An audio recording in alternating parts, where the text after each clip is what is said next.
Bird Cuisine!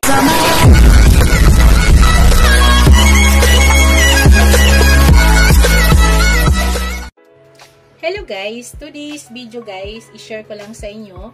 Magluluto ako ng isdang tulingan. Ito po yung aking isda guys. Gagataan ko po siya guys. Pero unang gawin ko guys ay ilalaga ko muna siya hanggang lumambot talaga. Ilaga ko siya ng 45 minutes bago tayo mag-start sa paggata guys. Kasi gusto ko malambot na yung kanyang tinik. So ito po yung ating tulingan. Tapos maglagay po ako ng pork guys. Lalagyan ko po ng pork. Yan. Liempo po yan guys. Laman tsaka taba. At maglagay din ako ng siling haba, ginger, onion.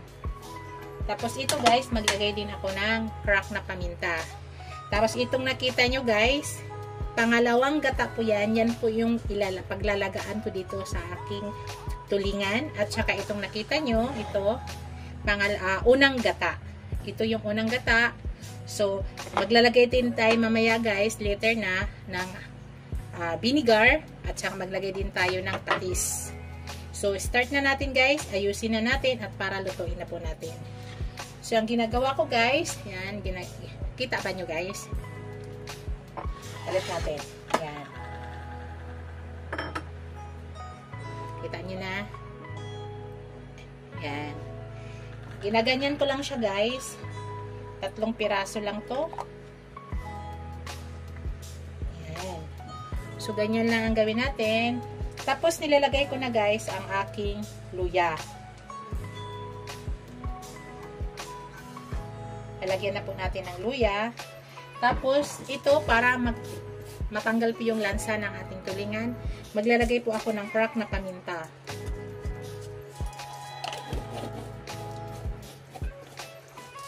Tapos, maglagay ako ng patis. Patis guys. Yan. Then, ilagay ko na yung aking pangalawang gata. Yan guys.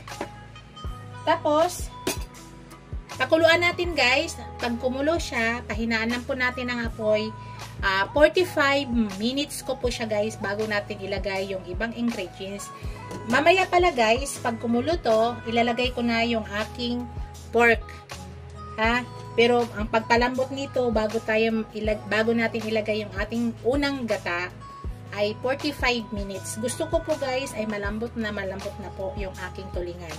Pag kulang pa yung tubig kong mamaya guys ay dagdagan ko po yan. Let's go guys. Lutuin natin. Lutuin na po natin at ipapakita ko sa inyo. Hello guys. Ito nakasalang na po. Hintayin po natin kumulo guys. Pag kumulo ilagay po natin yung ating pork. Din pahinaan po natin yung ating apoy. So, mamaya guys, ipakita ko sa inyo guys.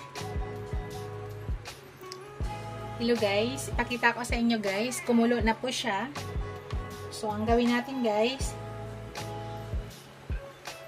ay ilagay natin yung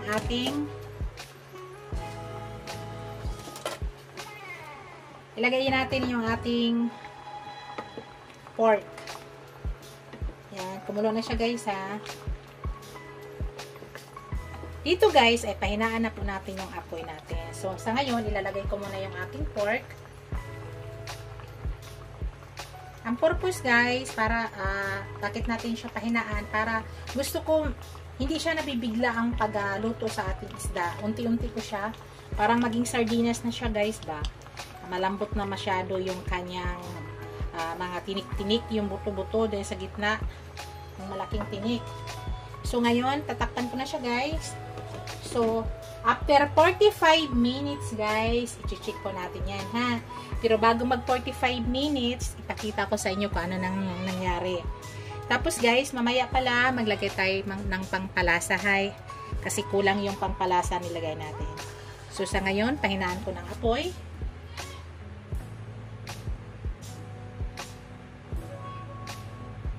Yan. Mahina lang siya, guys. Para lumambot siya ng dahan-dahan. Yan po yung gusto ko. So, mag-time tayo ng 45 minutes. Pero bago mag 45 minutes, ipapakita ko sa inyo. So, sa ngayon guys, ikakat ko muna yung aking video para hindi po masyado mahaba.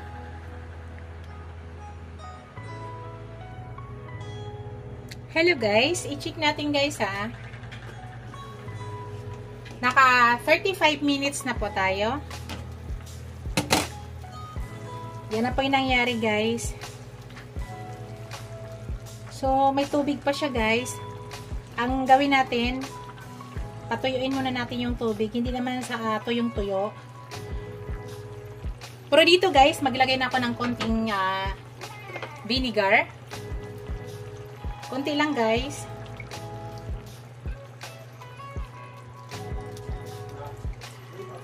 Yan, konti lang siya. Tapos maya-maya, i-adjust ko lang konti yung apoy para umanda yung chemical. So, naka 35 minutes na tayo. Mag-add ulit tayo ng 10 minutes para eksakto 45 minutes tayo. So, ipaano ko muna yung chemical para lumabas.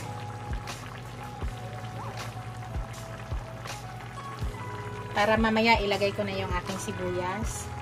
Yung ating siling haba, mamaya na guys. Yan. Medyo bawasan muna natin yung tubig guys. Medyo marami pa. Yung parang, alam nito guys, napakalambot na nito. Yung parang sardinas na po siya. Parang sardinas na po siya.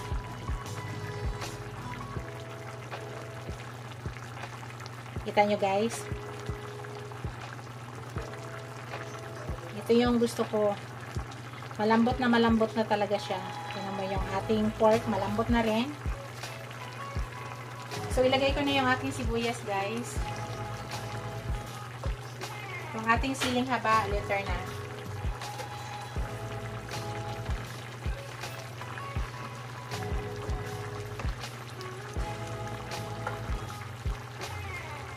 Yan, takpan muna natin guys. Then additional 10 minutes po tayo. Tapos pahinaan natin yung apoy. So 10 minutes again.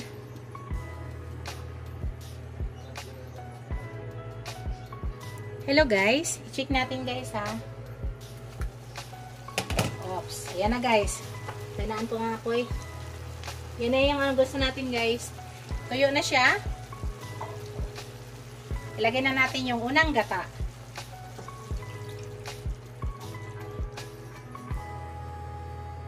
Yan.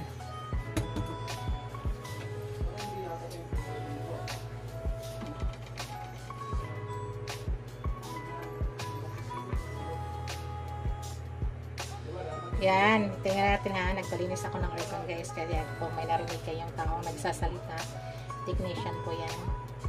Nagpalinis ko ako ng aircon ko sa baba at saka sa taas. Schedule ko po ng cleaning. So yan guys.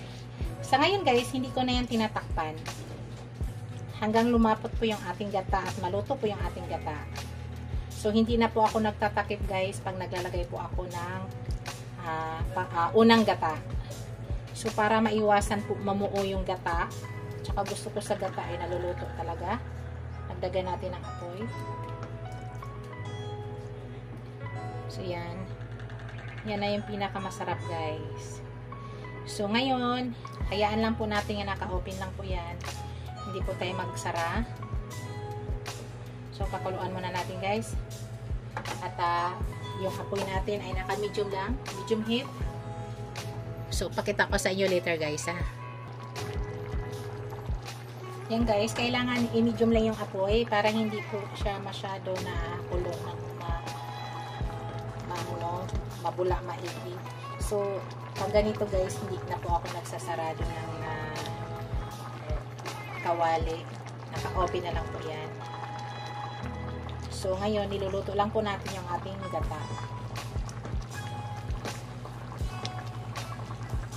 Tapos later, lalagay na po natin yung ating sili.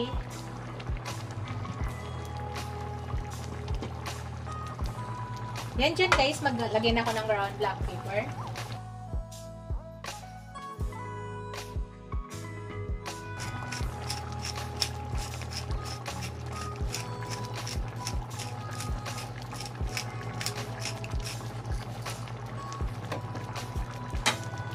Gusto nyo ba maanghang guys?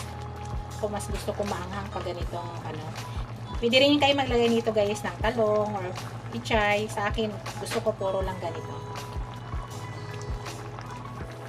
Yung nakaraang vlog, kung napansin nyo, naglagay po ako doon ng talong tsaka pichay. Sa ngayon, wala po. Pasensya na guys, medyo meron kayong naririnig na ibang salita. Nagpalinis po ako ng aking aircon. So, meron pa kayong napapansin na ibang boses dyan. At inalang natin yung apoy. Yan. So, sa ngayon guys, tikikan time na. Titikman natin guys kung tama na ba sa lasa. Diba kanina naglagay na tayo ng patis. So, tikman muna natin kung gaano kadami ang idagdag nating panglasa. Sa ngayon guys, lulutuin pa natin yung gata. Hindi pa masyado luto yan. So, yan. Tikman ko. So, magdagdag ako ng patis guys. Kasi kulang siya. Kulang sa alat. Patis. Tapos, maglagay ako ng panglasa guys. Ito po yung lagay kong panglasa.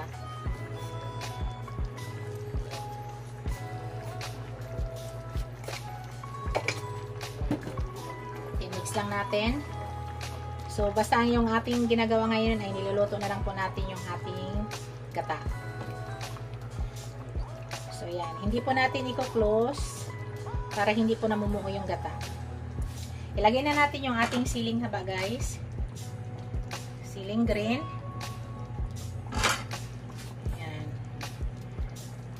Pwede nyo durugin yan mamaya after. So, lutuin lang po natin yung ating gata.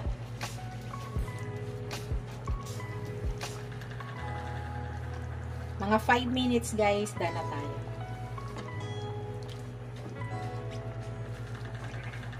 Malambot na po yung ating meat. So, later guys, pakita ko sa inyo ulit. Hello guys! Ayan na po guys. Luto na po yung ating ginataang tulingan with pork. Nakita nyo guys, yan po yung gusto ko. Tama na po yung lasa niya guys. Natikman ko na siya. Sarap na sarap na.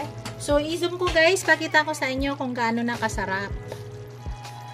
Ayan. Pakita ko sa inyo guys ha. Yan na guys. Yan na guys, yung ating finished product guys. Yan na po yung aking ginataang tulingan with pork. Yan yung gusto ko guys. Inoff ko na po yung apoy. Yan na po yung aking finished product. Thank you for watching guys. Don't forget to like, comment, share, and subscribe to my channel. See you in my next video guys. God bless us all. Bye! Ingat po lahat guys. Bye!